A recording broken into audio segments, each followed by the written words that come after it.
So here it is. You doing records. Every song that you drop in at home is going off. But I heard in one of the interviews that, and it might have been Real Life Street Stars, where you would drop a song and go off, and then you'll wait a year before you drop again. Yeah. Like, why such a gap when you build so much momentum? When I say a gap, it's like I said, like I got pregnant at 16, right? Okay. So the person I was with him since 15. So I was in a relationship for like 10, 11 years. Oh, wow. Young. Okay. I never had like a teenage. I was in a relationship. So it's like, I kind of just put the career to the side for my relationship and, take care of my family type shit. Gotcha. So it was like, I really had to sacrifice a lot. Like, I had to let that relationship go, let that person go. And that person was like the only person I know. That's the only person I ever like been in a real relationship with. Real Gotcha. talk. So it's like, I gave all that up, like, fuck that. Like, I gotta go chase my dreams, like, type shit. And ever since I did that shit, like, shit has been up. And so then we fast forward with this success. You catch the ear of Boosie. Yeah. Tell me how that came about. Like, how did you come across Boosie? How did he hear your music? So, I had this song called Who Is You? It was hot in Louisiana. Like, it was on the radios and shit. So, me and my manager at the time had went to Atlanta. We let Boosie and my current manager, Shaw, we was letting them hear the music and shit. And it was actually Boosie's birthday 2 years ago. Okay. So we went out there, they heard the music and shit, and everybody was fucking with it. And he was like, come to the club with us, and like, for his birthday. So like, ever since then, I've just been rocking with them. He signed the paperwork and got it. That's my favorite rapper. So got you. I'm like, hell yeah, I'm a sign. But do you know what your deal is? Do you understand your deal? Because they say every artist get that first deal be kind of bullshit. Do you know the deal that you was in? That you in now? Yeah. You do? Okay. Cool. Because the reason why I asked that is I feel like you got a conflict of interest. And this is why I say that. Boosie is your label, and you sign to his manager, which is also with his label. Like, typically, most artists would get a manager that's not connected to the label.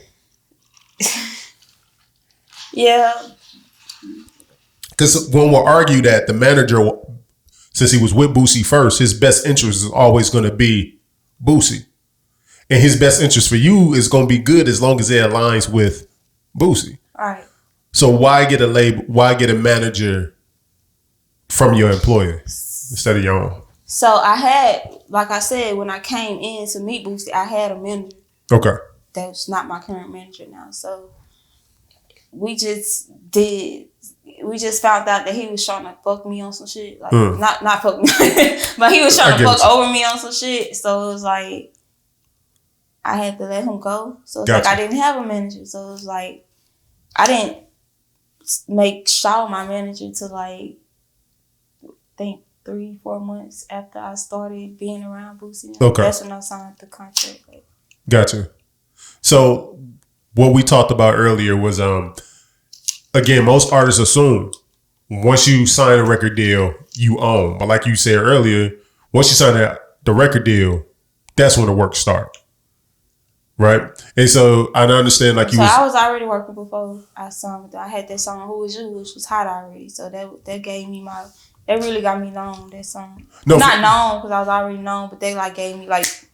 No, for sure. No, so I definitely you did your work. That's how you got to that level. But I know I heard one interview was like, when you was doing those, you weren't really taking it serious. Like, you was going off.